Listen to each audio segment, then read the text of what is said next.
Hi, my name is Corey Shoja Chagraband, and I'm here to discuss the paralleled vulnerabilities of two geographically and culturally distinct indigenous populations that are situated at the onerous forefront of impending climate catastrophe.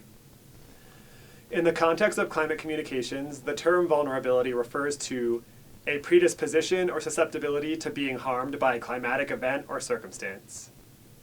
Sadly, in both cases, the presence of a hegemonic ruling party has effectually diminished their adaptive capacities to respond to localized climate change impacts.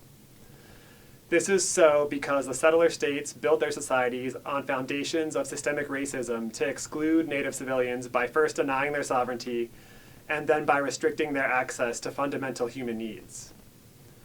These convergent circumstances are an example of a phenomenon called double exposure, which is defined as a situation where a household, group, sector, or region experiences overlapping impacts or vulnerabilities as a result of exposure to both climate change and other large-scale economic and social changes such as globalization and urbanization.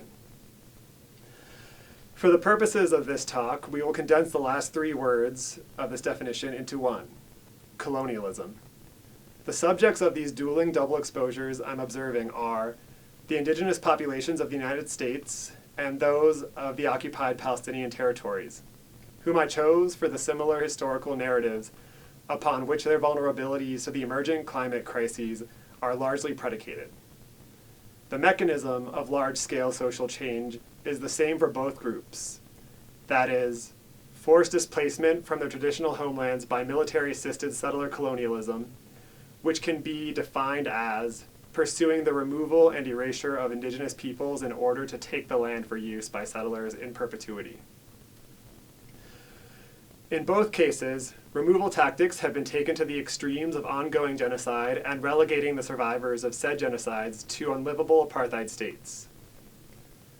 Accounting for contextual differences, however, the start of settler colonial domination of the Americas occurred sometime after 1492, while Jewish military occupation of Palestine began in 1948 with the formation of the State of Israel, and its recognition by the U.S., a country founded on the same settler colonialist principles of intrusion, land theft, and genocide.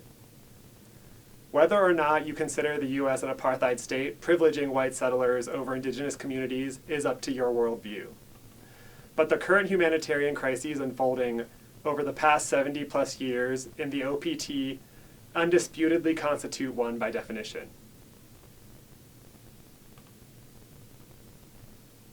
In the process of expanding their settlements and ensuring the success of their indigenous erasure front, these states have confined indigenous subsistence practices spatially and have compromised the ecological integrity of the lands upon which those practices have depended for millennia. The latter strategy has been termed ecocide, which intuitively denotes the destruction of the natural environment by deliberate or negligent human action. Examples of such in the U.S. include the hunting of bison to near extinction, and oil spills on tribal lands from gas pipelines constructed without prior informed consent. While examples of Israeli ecocide on the oPt include the establishment of illegal Israeli settlements atop Palestinian nature reserves, pictured here on the left, and the crop dusting of Gazan farmland with toxic herbicides, pictured to the right. Thanks so much for watching today.